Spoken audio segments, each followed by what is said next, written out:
I'm Sara Maddock, here with my partner Todd Waller. Hello. Part of the Studio Four8 team here at Berkshire Hathaway HomeServices. And we are trying out this new podcast format and wanted to just share information with you in a more conversational way. It allows us to be a little bit more in depth on some topics that might be helpful to you all. And if you're watching this on video, I apologize that we're calling it a podcast, but yes, we are going to dual utilize the audio here. So you know what? If you're listening to this and you're thinking, oh my gosh, what the heck do they look like and what are they referencing? Just go over to the YouTube channel and check it out. That's the best I can tell you at this point in time. That's right. We might have an opportunity then to pop some other information up on the screen. But for now, we just wanted to be able to chat with you a little bit as we would if we were at your dining room table talking about real estate. Pretty much. I like that. Yeah. And so today's topic. Yeah, I love this topic. Yeah? I love the topic of how to avoid home sale pitfalls. I don't love the pitfalls. Right, understood. The fall through is no fun. That's right. And in real estate, when you have a major snafu that, ends your contract, we call it a fall through. And it's the F word of real estate. Pretty much. But we want to talk to you a little bit about how do we, as experienced realtors, avoid home sale pitfalls. One of the things that we've seen over the last couple of years is, as the market was really hot and real estate was a really sexy, exciting, fast-paced, lucrative career. We say that sort of laughing. Yeah, there's a joke there. There's a joke there. But we've seen a lot of new agents come onto the scene in a really, really strange real estate market. I mean, we've never seen a market like this one, and it's been good, I would say, for home sellers, especially good. But we do expect, and we are already moving into a more normalized market, which I think is good for everybody, buyers in particular. And we're going to see more fall throughs, more things crop up during the course of a real estate transaction that experienced agents have already lived through. We know how to handle that. We kind of know how to head it off at the pass often. And so I expect we're going to need this topic to be discussed a lot. And we are. And so just to give you some context, Sara and I have seen some things in our real estate careers. We've been in this business 18, 19, 20 years 20 apiece. years for me. 20 years apiece in this business. Yeah. And so we, if you can track that puts us as agents before the crash, the Great Recession. We clearly made it through there. And then here we are now coming out of pandemic and all that is entailed in the real estate market. Right. And to Sara's point, we have seen some things in the last 3 years that in 20 years we've never seen before. And we are also reverting, I would argue, back to a mean that many agents that have just gotten into the market in the last 4 or 5 years have never experienced. Yeah. And that's where this topic of getting your home ready and avoiding the fall through is going to be key, we think, in the next 12 to 24 months real easily, if not longer. And it really is setting you up as a consumer for your best outcome. That's not right. just haphazardly wandering into a contract and saying, oh, I hope golly gee that it goes through. Literally, we're here to point out the speed bumps to you as a seller, as a buyer in the contract. It says, this is where you may end up with an issue. And you know what? Setting the table before we even get to the contract is the way to go. Absolutely. So, Sara, we were talking about this before we started shooting. Right. So when it comes to the seller, for example, and they're getting ready to bring their home to the market, we usually go in and we do a consult, yeah? Absolutely. And what does that entail typically? So we're going to come through, of course we're going to talk to you about marketing and pricing strategy and all that. That's important. But I always see it as a major part of that initial consult to walk through the house as if I'm putting my buyer hat on. If I'm a buyer's agent walking through this home, what are the things that I'm going to point out to a buyer that, ooh, I'm a little concerned about that, or this crack in the basement wall, or asking questions of the seller about maintenance that they've done, about repairs that they've done, or things that maybe they need to take a look at. Because what we're trying to do in that appointment is to walk away giving the seller a list of things to say, look, I really think you should do X, Y, and Z. That might be, okay, you've got an older furnace, it's working. Let's just get an HVAC technician out. Right. It's like $150. Have them do a good cleaning, servicing, make sure, all the little components are in good working condition so that when we go further on down the line, Yep. and we're under contract, and the buyer has an inspection, they don't open up the furnace and go, What? oh my gosh, no one's looked at this in 20 years. And that so- kind of simple thing we want to be able to do before we even go to contract. Absolutely. And in fact, an example that I can pull out of the years of doing this, I had a client that it was exactly this particular scenario. It was an older home. It needed some work in some key areas. And the question from the sellers to me is, what should we do to get this home prepared? And I said, well, X, Y, and Z need to be squared away. But this one particular item, the roof was older. Right? It was, probably 15 years into its 20-year life or something along those lines. And I said, let's take care of all the other items that we know about, that we can see, that an inspector would clearly throw a flag on, but let's leave the roof. And what I would like you to do is get an estimate for a replacement of that roof and just put that in your back pocket. Right. So we got all that stuff squared away. We bring it to the market. We had a flurry of activity. We go under contract. And wouldn't you know, the one thing that came out of inspection? The roof. Yeah. And because my clients had done their homework up front and they knew what an estimate for getting their roof repaired, fully replaced was going to be, when the buyer came through with a quarter of that number, my clients were like, yeah, we'll sign right here. We're good to go. Right. Because they'd already done their homework. They knew what the alternatives were. They knew what Yes. they were going to have to do. Exactly. I think Yep. that's so important. And a lot of times the issues that come up on an inspection that will end a contract are things that the seller didn't even know. Correct. Mold in the attic is a big one. Yep. That happens a lot. They go up, the inspector goes up in the attic. I mean, and most of the houses in our area do not have the kind of attic that, is finished that you're storing Christmas ornaments True. in there. It's just basically where we keep the insulation, right? And so nobody's ever been up there. Why would the seller even spend any time up there? But just by doing a couple of these things ahead of time and trying to inexpensively work out the problems before they become deal breakers, we can head off that fall through that pitfall right out of the gate. Exactly. And again, it helps set expectations for the seller, at least at that point in time. But like, hey, these are things that can be deal killers. And we have the ability to address them up front, or at least be prepared that it's going to be an issue. Or even just to disclose it. Correct. Right? You've had a situation where we've had houses where the seller really didn't have the time, money, or energy to do any of those repairs. And that was okay.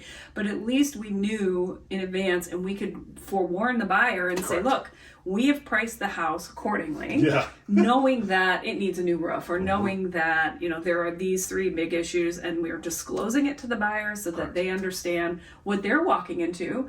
And then they're happy. They know what they're getting into. They know they're paying the right price for that property. So again, it doesn't mean that you have to do all of these things. It's just that we as professional agents, we know what is going to cause a problem down the line, and that's what we want to avoid. We all want to avoid, of the F word. Because at the end of the day, right, we have a fiduciary responsibility to our client, buyer or seller. Right. And when we're working for sellers, we want to make sure that everything happens the way it should happen, that we're accomplishing your goals. So as professional agents, we want to make sure that the expectations are set up front correctly, and that our goals are aligned so that we're aiming in the same direction as our clients along those ends. So let's jump ahead there and go, okay, we're under contract. What is the next biggest thing that can happen that can create a fall through? And I would say it's the inspection. Actually. Usually it's the inspection. I would agree. So you get through the inspection as a buyer or a seller, like their first contingency right out of the gate typically is that inspection. Right. The Usually buyer, 7 to 10 days, I think, is the the normal time frame from when you sign the contract with the buyer through that inspection period. Exactly. That first week, basically. And so the buyer brings out a third party, an inspector that they pay for to inspect the house from top to bottom. At the end of the inspection, they're given a report that says, hey, I found these items. Now, let's be very clear. That inspection is above and beyond, quote, what the everyman can observe with their own eyes. Right. Look, I'm a real estate agent. I'm not a mechanical engineer. I'm not an electrical engineer. I'm not a plumber. I'm not an electrician. I've seen some things, so I can point things out, except I'm neither one of those Did you stay at a Holiday Inn once? I did stay at Holiday Inn Express, actually. Oh, sorry. But it's the everyman. So as you go through a home as a buyer, what are the things that you can see? You can see blown seals on windows, for example. You can see the floor is buckling where maybe there was some water damage. What you probably don't know is that there's a cracked heat exchanger. You're not going to know that until you open up the furnace and stare at it. That's why you bring in, as a purchaser, you bring in an inspector to eyeball those things. Right. So the inspector does their thing. They issue the report. The buyer says, oh my goodness, these are some issues that I could not have had the ability to know without an inspector. Hey, seller, these are things that that I would like to address. Right. As agents working with the seller, you know what? We're trying to prep the seller up front. You're going to have some items. There are going to be some items that you're not aware of. That's why we go through up front on the initial consultation and say, hey, I would address this. I would take care of these things. Clearly, the everyman, which we kind of are, we're not going to have that intimate knowledge of a furnace to say that's a cracked heat exchanger. Yeah. I mean, I would say as far as avoiding a fall through after an inspection, the upfront work that we just discussed, that's going to be key. And the second thing is, a lot of it will depend on the experience for the buyer's agent. How experienced are they in preparing their buyer? Because I would say every buyer expects for things to come up on the inspection. They're a little bit prepared for that. Just in advance, they just know that's why I'm doing it to begin with, because I expect that there are going to be things that come up on that. And so some of it depends on the buyer's personality and experiences. Some of it is going to depend on their agent's personality and experiences. But what we found is that with experienced agents on both sides and the right expectations set and the right sort of preparation set, we can negotiate through most inspection items. If there's something that really drastic that happens that really nobody understood, maybe we can't, or maybe we can, and there's all kinds of things that's going to be an individual thing. But I would say the majority of inspection issues that come up, we are able to negotiate our way through and thereby get to the closing table. Right? Would you agree? I absolutely. It's actually, I don't want to say it's rare that a contract falls through on inspection, but what's your guess? I would say maybe 1 in 10. I mean, it's maybe 1 in 10, depending on the house. Yeah, but to your point, Sarah, the personalities involved play a huge part. Agreed. And so when you've got, when you've got professionals on either side of the transaction as agents, that fall through rate becomes lower. But clients are clients. That's and right. We don't control clients. We just advise. Right. And so there may be someone who point blank is like, nope, I'm just not dealing with a home that has any history of mold in it. Right. Okay, there's nothing that we can walk through and mitigate that on their behalf. Yeah. So, and then, when that happens, there are steps that we would take as a seller's agent. But I would say for the most part, we can try to head them off at the pass with good disclosure, with good preparedness. And then most of the time we're going to be able to negotiate through those objections, right? Absolutely. Absolutely. So then there's the other major contingency or speed bump, roadblock, whatever you want to call it, on your way from bottom lining that purchase agreement to getting to the closing table. And that's the lender, basically. It's financing. Right? Financing. Yep. Now, the easiest way to avoid that pitfall is to get a cash buyer, there you go. Right? If you've got a buyer who's got all cash and there's no bank involved, then you're good to go, right? As soon as the inspection items are cleared, you're pretty much going to roll through to closing. But, that is more common than you might expect, but let's assume, like most transactions, the buyer is going to have financing. Right. And their bank is going to put into place certain steps that need to occur, right? So the first would be their appraisal, right? So that would be the first thing. And one of the things that we do to avoid a pitfall with the appraisal process is that we as experienced agents are going to put together what we call an appraisal package. I would say we do about the same thing for that. We might even meet the appraiser there and just try to make sure that they understand what the value of the house is, maybe the comparable homes that have sold in the neighborhood. If we have some insight into their condition or situation, appraisers usually like to see that. Absolutely. So hopefully we can avoid that pitfall. But even before we get to that point, Todd, what do you do to try to prevent that? When you are presented with an offer and you have the buyer's pre-approval letter, what do you do? What steps do you take? So I'm looking at that pre-approval letter. Have I worked with this lender before? Have I worked with this lender's company before? What's my experience with that specific mortgage broker or bank? And now, once I've got that pre-approval in front of me, I'm making the phone call specifically to the loan officer. I want to talk with that loan officer and see what kind of information they're willing and able to give me about their purchaser. There are things they are not supposed to tell me. Right. Doesn't mean I can't ask the question. And usually the good loan officers will chuckle and say, I can't answer that, right? Doggone it, well, I had to try. But at the end of the day, I want to know, does this loan officer know their stuff? For example, if the pre-approval letter I've got in front of me is for a VA loan, I'm going to ask a very specific question that a loan officer can answer for me. And that is, do you have the certificate of eligibility? Right. If they don't have the COE in their hand, that is not a pre-approval letter. Right. And you can't convince me otherwise. Yeah. And you don't want to sign a contract for a buyer who maybe they have a pre-approval letter, Right. but when we call and you find out something as simple as that the lender doesn't know what they're doing, Right. that they haven't taken the steps to actually pre-approve them, let's not even get under contract because we're just setting ourselves up for failure. Absolutely. Right. What's the line? Opportunity favors the prepared mind. So we're just doing all of our due diligence up front so that we can actually get to the closing table. So if that pre-approval interview, if that interview with the lender goes sideways, or I don't get a good, not just feeling, but understanding that they know what they're doing, my advice to my seller at that point is going to be, well, yeah, they're pre-approved, but I don't know that the pre-approval is worth the paper that it's written on. Right. So maybe we need to go back to the buyer and say, why don't you consider going somewhere else? Work with someone, or show us a pre-approval letter from a lender that we trust. Yes. Because, I know you feel this way. I think that sometimes, especially in the case of multiple offer situation, your best price, the buyer who wrote the best offer, if their loan terms are not favorable, it kind of doesn't matter if we don't get to the closing table whether you're going to get another $2,000 or $3,000 in sale price, but you're taking a huge risk on you actually getting there. That's I have advised sellers, listen, let's go with the buyer who has 30% down, conventional mortgage, with a lender that we know and love and trust, as opposed to getting a couple grand more, but going with the buyer who has, 3.5% down and just started their job and things are a little shaky, and I called their lender and they didn't even know who I was talking about.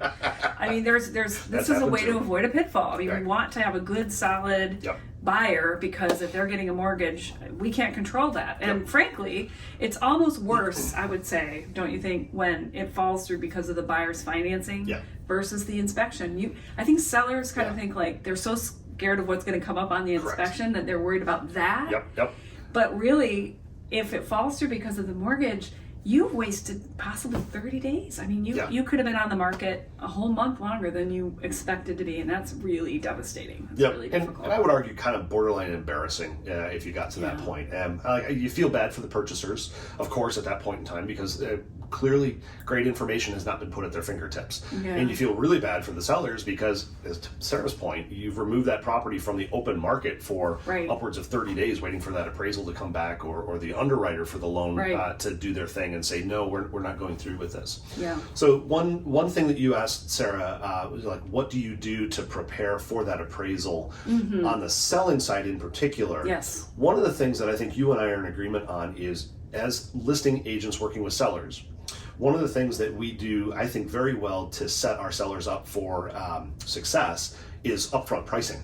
That's right. Yeah. I think that's key. Yeah. And I don't care what the marketplace is. If it's a buyer's market, a neutral market, or a seller's market, I think that list price up front sets up success on the appraisal side when we do our work. I agree. So as pros that have been around the block a few times and seen some things, I think it's incumbent upon us to come to our sellers and say, here's where the market is. And we back it up with comparable sales in the recent 6 months or so, so that when that appraiser comes through and we hand them an appraiser's package, it shows our work literally with how we came to the list price. Maybe the market's shifted a little bit since that point in time, and we've had to update that appraiser's package to match other sales that have happened since we came to market. So I would argue one of the bigger things that we can do up front is just correct pricing to help out on that appraisal side. Absolutely. I think that is a really valid point. I mean, that's one of those things that we do even before we list the property. Exactly. To avoid those pitfalls. Absolutely. So are there other things in regards to getting to the closing table that could be a pitfall, that could lead to a fall through? One thing that I don't know that we hit on much at all is underwriting guidelines. So if you've got that financed purchase, yes, one of the large components of that is the appraisal, the bank's opinion of value on the property.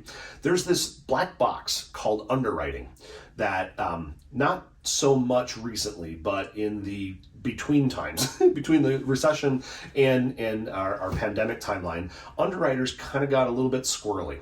They've got some great guidelines. So when people are getting financed, we've got some of the best mortgages out there, some of the highest quality mortgages right now, simply because of underwriting guidelines, which is great.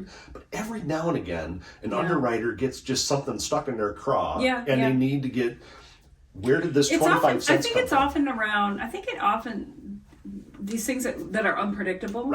It's around insurance issues sometimes. Yes. I've had some properties where, in particular condos, where an underwriter has looked at, everything's good. The buyer was good to go. Their financing was great. Their personal finances were great.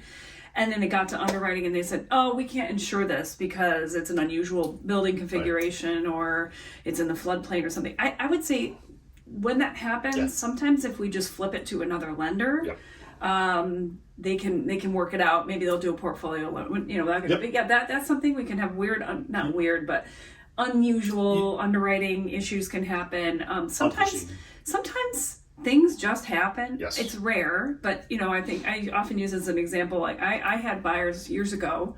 We were under contract on a property and we were through the inspection. We were chugging right along. I mean, at that point, I don't think they really had a way to get out of the contract without potentially losing their earnest money. But what happened for them was in the span of 1 week, she found out she was pregnant with her first baby. He found out his job was in jeopardy. Whoa. And then one of their moms had a really terrible car accident in Ohio. And they thought they might have to take care of her. So like this whole just confluence of events. And they ended up deciding they weren't going to move from Ohio to Michigan at that point. It was too much going on. And, so they backed out. It was a fall through. Right. Now, at that stage, like I said, they didn't really have any outs in their contract. When I explained the situation to the seller, they had mercy. They didn't actually go after the client's earnest money, although they could have. And it helped that they had another buyer kind of waiting in the wings that was like just chomping at the bit waiting. But I mean, stuff like that, how can you, you can't predict. And that's the point. When you choose the best agent for you in whatever the circumstance is, the buy, the sell, there are things that pop up that none of us can control. And so, again, having a professional who's been through the ringer a few times, seen some things, but then also communicates extremely well, you are removing barriers to any potential blow-ups when they happen. So again, it goes back to communication. It goes back to just being upfront and straightforward all the way through and communicating all the way around. So I think that covers fall throughs for the most part, right? So, and again, I want to emphasize here that it's not that common. It's not like I've had a seller ask me recently, so how likely do you think it's going to be to close? And 99% likely. I mean, it's unusual, especially when you have experience and we can kind of see red flags before they become bigger issues. But we don't wish this on anybody, but we do want to make sure that you understand there are definitely positive action steps that we can take to make sure that once you are under contract, that you are on your way to closing and have a successful, happy transition there. Exactly. Okay. Cool. So we've got like the quick hits for you. If you've made it this long through the video and to the end of the podcast, we've got some quick hits for you on the Washtenaw County marketplace that you should probably know. Today is the 2nd of January, 2023. Happy New Year, by the way. Happy New Year. The Fannie Mae 30-year fixed mortgage rate is 5.99%. Right. We are under 6%, We're folks. under 6. Let's go. Not bad. I like it. In Washtenaw County, there are 717 homes currently for sale, with 696 that are pending, meaning they're working their way towards closing. That's pretty good. You've got 717 active, so something to choose from, but 696, almost the same number, under contract and moving forward. So there is motion there, which is great. That leads us to 1.8 months worth of inventory, meaning for the 717 homes that are currently on the market, if no further homes were added, it would take almost 2 months for those to sell off, given the most recent pace of sales. Yeah, not a bad market. We're heading into a good 2023, I think. 2023 is going to be fun, I believe. And this is January, so we've got low numbers in the first place all the way around. It's 60 degrees out today. 60 degrees in Michigan. 60 degrees, and we're going to have snow probably on January 2nd. A week? Yeah, a little unpredictable there, but... Very much so. Well, yet again, this is Sara.